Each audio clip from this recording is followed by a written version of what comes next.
breath. Hello and welcome to Kabbalistic Astrology, the world's weekly forecast with Matt Taylor and Nicola Ercolani. That's me. We speak about the weekly astrology forecast, including energetics and spiritual tools to get yourself up to date in order to serve a consciousness amongst the world's changing tides. And I love that. Well yes, said. isn't it good? It's like surfing the wave of energies. Like, don't be down in the water. Don't do that. Paddle and surf. So how are you? That's a wonderful introduction to the podcast. We should win awards for that introduction alone. Thank you. That was so poetic and so beautiful language. I'm very well, looking forward to the week ahead. It's kind of positive news from me. So I'm kind of excited about that. Oh, me too. Oh, I cannot, this week is my, the next 2 to 3 weeks, I feel so much positivity within my system already coming up for that. So I'm looking forward to hear what you say, what's going on. Okay, great. So we are in the lunar cycle of Libra. Libra is one of the, easier months. We often talk about a few heavier months Kabbalistically that we have in the calendar, and they seem like an eternity to get through. But Libra is really generally a lighter, up above the heaviness of the world, the material, physical reality. It kind of elevates us up for a minute. Why does it do that? Because we know that the soul has its own year. It has a karmic reset. And so for the soul, it's the first month of the year. We still have our astrological year from Aries through to Pisces, like everybody knows. But in the middle here, we have a karmic reset for our soul. And in Libra, it's the first month of the soul. And the soul is still very high. It's like it's elevating to see its whole year ahead. So this is generally a month when we have ideas or inspirations, or we are considering things from different perspectives.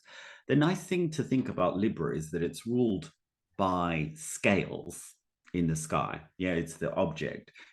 There's no other sign that has an object. It's all humans or animals that rule other signs. This is an object. And one of the things that it demonstrates, besides balance, is weighing up things. Oh, I could do this, or I could do that, or I think about this and I think about that. And this is the pros and the cons of this, and this is the pros and the cons of that. So it's a very considered, analytical, objective look at our life. We're not so emotionally attached. We're not so heavy about it. We're elevated up to a point where we are kind of in a helicopter looking down at our life and saying, oh, Nicole could go left, or she could go right, or she could go straight ahead. Oh, there's a cafe, or there's a restaurant, or there's a nice place to be. And she's thinking about which way she wants to go, right? And this is what our life is like in Libra. It's also ruled by Venus, and Venus is about our values and our senses of light in a physical reality. Not light in the spiritual, but light in the physical, which is, what are my values? What do I want to enjoy in my life? Let's have a nice relationship, or let's spend some money, or let's get a more balanced lifestyle, or let's look after my health. These 4 quadrants are the basics of Venus and the basics of our life, right? Money, relationships, senses of balance, and our body health, right? And so these are the things we're thinking about. We're thinking about our very practical life, but from a very elevated point. Do you know what I mean? Totally. Right. So we're not so in it. I will tell you what I'm going through, okay, and our listeners tell what I'm going through when you're finished. I am there. Okay, cool. So we're able to look at our very practical life about how we want to have our year or the next few choices. We're not really making any actions, and we're elevated above it so that we can really have a good old think about it from all the perspectives without getting really in it and this is heavy and this is hard and this is that. Right? We see possibility. Now, the thing about Libra as people, they tend to be pleasers. They're not really action orientated. So their negativity, their work is just in the end is just, well, what does everybody else want? Because in the month of Libra in the chart, when we look at Libra in the chart or the 7th house or anything that's connected to Libra, it's really about relationships. And so one of the things that we can do in this month is say, well, but I've got all these other people to think about, and I'll just do what they think is best. So this is how we can lose our things, right? This is what a Libran would do.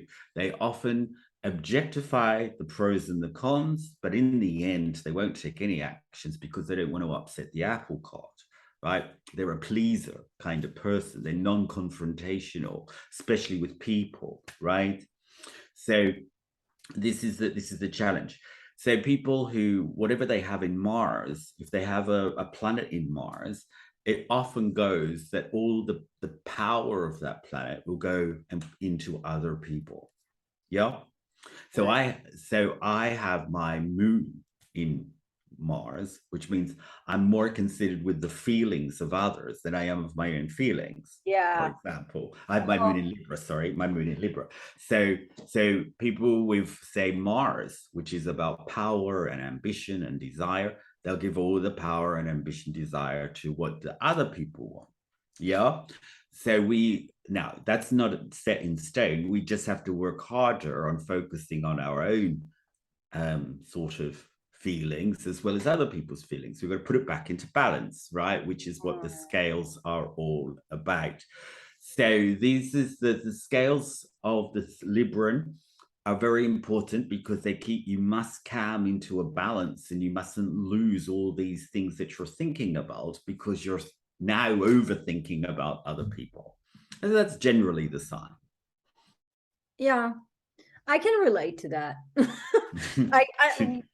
I'm like thinking about a lot of different things. As many of the listeners know, we founded almost 2 years ago Ally Vision and my Ally, and we worked a lot on these two companies and projects, and we created over 600 videos in the last year alone, and we wrote many articles on Ally Vision, and we worked a lot for that, and that also cost a lot of money. So Bettina and I, we financed this company ourselves, and what's really interesting with that point is that I think now for me it's the big question. I live in a house, and a part of the house is the LI studio, and the question is now, do I personally want to stay in the house or not? And can I move away from the house, and what are we doing with the Ellie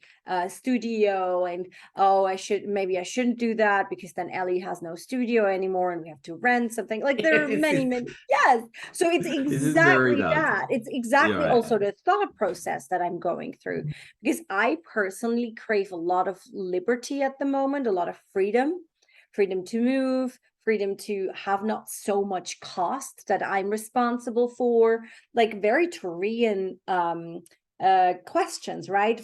The freedom of currently I pay a lot of rent for this huge house. I mean, it's not a lot for the house, but it's a lot of money for me.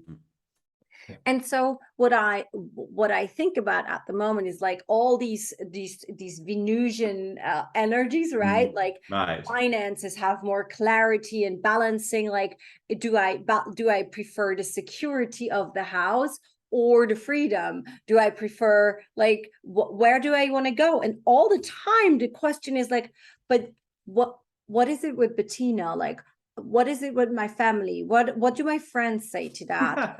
Like it's exactly that. It's exactly the mindset that I'm the process that I'm currently in. Right. So you will feel it a little bit more as being a Taurus ruled by Venus. You will feel those Venetian challenges. Very much so. Right. My sun is in Venus. Exactly. So like it's very, very deep for me, this process, and especially because as a Taurian, I love like living in beautiful places and creating beautiful places. And so the thought of like living out of a suitcase, like you have to imagine I have a house full of things. So like getting a storage place, like this, like the worst thing for me would be in my mind now is to decide which books are allowed to come with me to travel, which crystals are allowed to come. And it's not even, oh my God, I have no couch or I have no bed. No, it's like, oh, what are the things that I can take with me? Like what's my friend? Because for me, these things are my friends. Like I love my crystals and I love my tankas. Also, I have, if you look at the video, it's like Tibetan Buddhist art, and they hold a very beautiful vibration. And so there are all these things in my head, like, oh, what am I going to do? And where do the stones live when they don't live with me? And where do I put it? Like a lot of questions. So, so just to be very clear on that, yeah, it's a time of exactly what Matt says, for me at least. But there's also this, and that's what I can feel like very, very clearly. The soul is still very high. And because the soul is still very high, I can feel the clear guidance. And I feel and the subtleties of things, no? Very much so. Yeah. And also the guidance in like even though I should be afraid, I'm not at all. Like to even think these things, for me a year ago, if you told me like you give up a house and you don't know where you're gonna live, and you live maybe a couple of months there, a couple of months there, you're gonna do Airbnb and house hopping and couch hopping, and then I would have said to you, oh my God, no, I cannot do that. But now like the thought clears up a lot, and it's like, what am I going to do with my dogs and my cat? And so I've decided, for example, I will bring them wherever I go. I mean, that's a decision. Exactly, right? So all of this is a great case study example, because it's so practical and people will be able to, relate to their own thing in their life. Yeah. It's so good. So also we're going to carry on a little bit, because the energetic week started with a full moon, and the full moon of Libra is always in Aries. It's because Aries is on the opposite side of the chart to Libra. So here the full moon was conjunct Jupiter and conjunct Chiron, which is very interesting. So the moon is really connecting in to Chiron and Jupiter, and they sort of all become these three objects all become one when they're so close together on the same degree, that they all sort of bring out all the best qualities of each other. So Jupiter is about expansion or miracles or things that come easy, and Chiron is about the wounds I want to heal. So here they're kind of different energies. So the moon is side of bringing Chiron and Jupiter into a dinner party, and Jupiter and Chiron and the moon are sitting around the table. But at a dinner party, you sort of have different characters that are not very similar. So Jupiter and Chiron are very, different characters. And the moon is saying, what's going on for you? And Chiron says, well, I'm the wounded healer. I'm, going to bring out all the bits where you feel your pains and your traumas and your blockages, and I'm going to help push you into situations where you're going to heal. And he says to Jupiter, what's you? Oh, I'm very easygoing. I'm very go with the flow. I make things happen easily. I make like your dreams like seem so effortless, and give you all the confidence and the certainty that you need to do all of these big things, right? So here what we see in this full moon is really about healing wounds or healing old things at the same time as going through something that we want to enjoy, or we find a blessing, or we find great. So this is very Kabbalistic. It's the wounds and the joy at the same time, right? So this is when we're living at our best, because I cannot heal the wounds unless I'm actually in the process, right? This is very common, right? People say, I don't want to start that new business until I'm in this situation and that's in this situation. And, the wind's blowing from the west and the sun is 22 degrees. And they make up all of these things. You can't heal anything like that. It's impossible, right? You have to jump into the scenario in order to heal it. Now, the interesting thing about Libra, the full moon, and all of this is this letter. The foundation letter, the Kabbalistic frequency that rules it is Bet. It's the second letter, right? So in Aramaic, we had the first letter is Alpha, the second letter is Bet. That's 5,000 years ago, and we're still living with it, right? But let's go back to the origin. And Bet is tapping us into Baruch, which means in Aramaic, blessings. Yeah. So this whole month is blessings. This whole month is opportunity. This whole month is, what do we appreciate? What's going to be great for us? What's going to be amazing for me? And Chiron goes, well, if you want it, you're going to have to push through this. Kabbalistically, you cannot get a miracle unless you overcome something. You are the creator of miracles. In everything else, in every other thing, they're looking for something outside of them to open a space. If I've been a bad person, don't get a miracle. If I've been a good person, I get a miracle. But even then, I can't decide, because it's up to some guy in the sky to choose if I get one or not. Right? We are not anything, very, very far from that. Here, what we're saying is that people create miracles by generating their own energy around it. And usually the miracle comes from where we overcome something, where we push through something we're blocked in.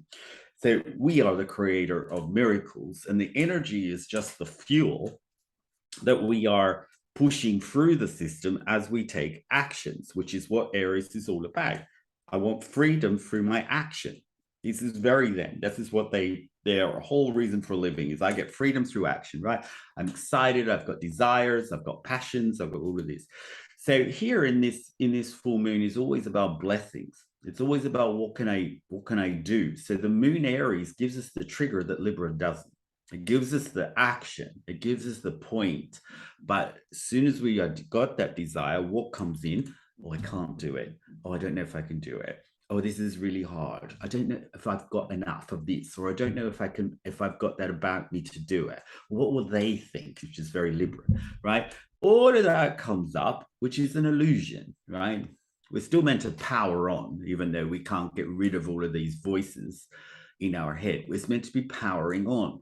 So here in this month, we are really meant to be really getting a lot of certainty. Jupiter is certainty, even though what we're going to do that is going to excite us and give us this great joy and this great miracle and this great blessing might be a little bit difficult. I might have to go through something old or blocked to get there, right? So this is really important. Just on that, Venus is also in Libra, which rules Libra. So Venus and these Jupiter and Chiron and Moon are in opposition. So what we're really healing on is our values. What do I value? You know, if I want this big thing, I'm going to go for it because I'm going to stand on principle, the principle of it, right? This is what I value. This is what's important to me. Yes.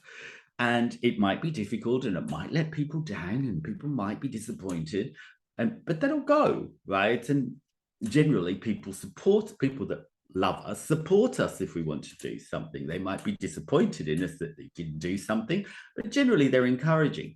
But this is a big movie in the moment, right? This is a movie where we really have to go on and look at, say, what's really important to me? What do I value? What are my values? People don't even know what a value is. It's like, what's my principles? What's important to me?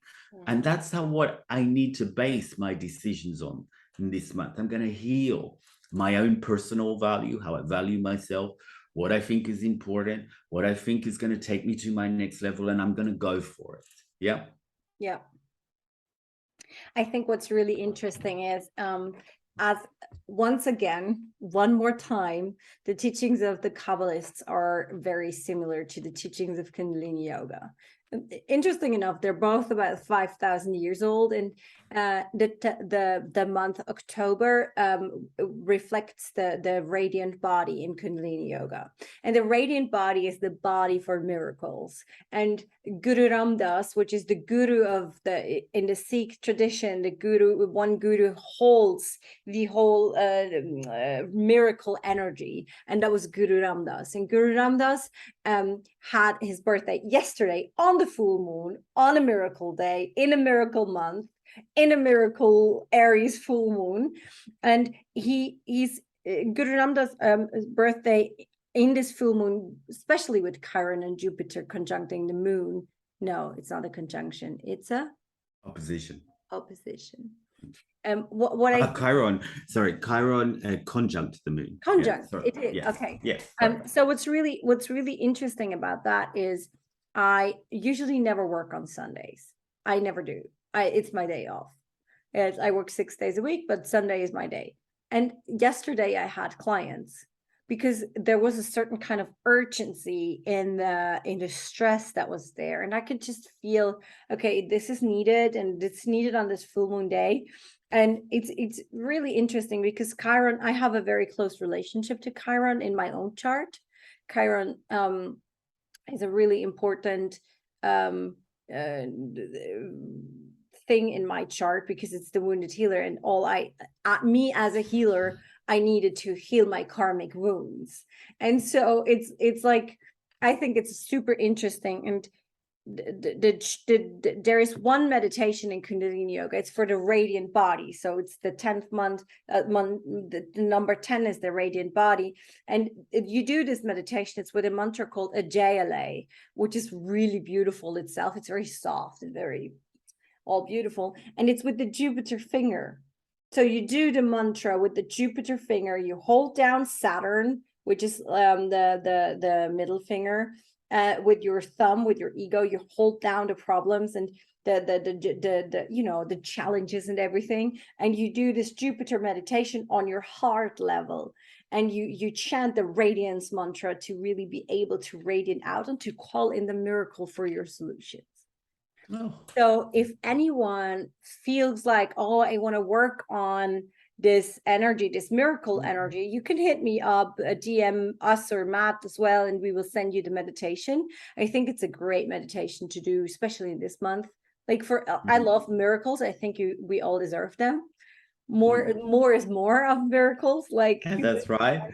Excellent. So this is really, this month is to tap into the possibility of where the miracle is. And the manifestation comes in 2 months, or over the next 3 months, actually. Yes, exactly. So it's the possibility. What is the miracle I want to create? And we're very high up to really establish where we want to direct the energy. So that is what I see. So super good, right? The final bit is, also tapping into the challenge that we're facing. Mars and Neptune. They are in square. Now, Mars is my desire, my passion, what I'm excited about. What are the brave things that I want to do?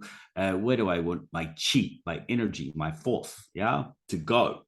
This is Mars. And Neptune is about my dreams, my big talents, my big gifts, the big things that I'm, really want to aspire to.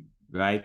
It's very compassion orientated. It's very big orientated. It's to take us into a spiritual realm where these are the big vision for myself of what I've really looked like.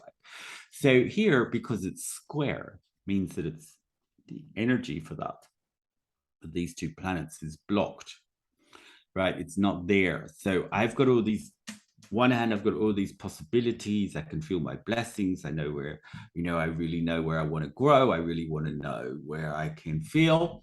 But again, the energy of Chiron and the energy of Mars being blocked, and in Libra, means I give up my power to everybody else. So this is the big key to watch. Where am I giving my ambitions away, my goals away, my objectives away, my energy away, myself away? All of this, where am I giving it to everyone else? We tend to blame the other person, right? Oh, this person took my things, or because of this person, I can't do that, right? And this is a victim movie, of course. We need to claim back into balance, of course, not become the aggressor, don't go too much the other way, but to need to claim back some of that, right? To get more in balance about, well, what do I really want to do? What do I want to achieve? Where do I really want to go? So if we can do that this month, if we can not forget ourselves, if we can not give away our power, if we can not block ourselves by the fact that there may be a challenge to go through to get it, and really push on and do something that's important to ourselves based on our values, then we're setting the year up, we're setting the month up in order for when Scorpio comes in 2 weeks to really be able to begin to manifest, because that's what Scorpio is about. It's about power to really drive through things. So we just have to, in Libra, we're sitting and contemplating, but really feed into your dreams, your blessings, your big ideas. Where do you want to go with yourself? What are your values in life? And that is what this month is setting us up for. The astrology is setting us up for very strongly. Beautiful. Okay. Okay.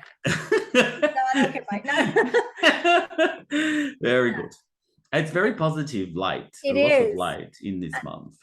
I just think it's like really important whenever there is like a challenge for you, like just know that there are techniques and possibilities in Kabbalistic astrology as well as in yoga and Kundalini yoga, especially. We have so many meditation for things. Like what I will do this week for sure for this Mars Neptune square, I will for sure do this meditation making out of a square two triangles to like really like uplift my physical body. Yes, you need to get the esteem in yourself, it's To the Mars, higher and the energy. confidence and the boldness and all of that. That's And very it's Mars. possible to do To that. ramp that up. Yes, your desire, your ambition You're to way go on more and do it. powerful than you think. And I think that this is like the thing, like the astrology lays down the possibilities, but then you decide like, how do you want to do it's again, it's like I said in the beginning, are you willing to surf the tide or do you want to like be underwater? And if you are willing to surf, you it need always comes to my mind, the visual comes to my mind. That's right, why I laugh, because but you need to I know what it feels like when a big wave tumbles you yes, into the you water. definitely know. We grew growing up in Australia, right? Yeah, right. Yes. Yeah. But you need to, like, in order to surf, and that's what people tend to forget. They think, like, if anybody that was already on a surfboard out in the water knows, you're not just being on the surfboard waiting for the wave. If you see the wave coming, you need to paddle the shit out of the water. You need to do your work. Like you really need to get into the water and paddle, paddle, paddle, paddle, paddle.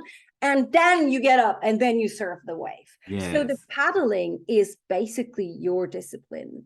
What do you do on a daily basis? How much energy do you get into your physical body? What is your daily practice? Where do you hold yourself daily? Like, how do you eat? How do you exercise? What do you drink? Like, what do you consume? What is your daily habits? And if you want to surf the wave, you need to get the discipline to get a daily practice that serves you, whatever that is for you. And if you want help with something like a 3-minute exercise, hit us up. I will give you many things to choose, but do your daily practice. It's very important. Yes. Very good. Wonderful. All right.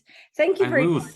We will see everybody next week. Yes, we will. As we finalize the month. Me coming in from London next week. The traveling starts already, I tell you. Very good. Wonderful. All right, guys. Thank you so much for listening to our podcast. We wish you a wonderful day, a wonderful week, and all the best. Ciao, ciao. Ciao, Cabo. Bye. Bye.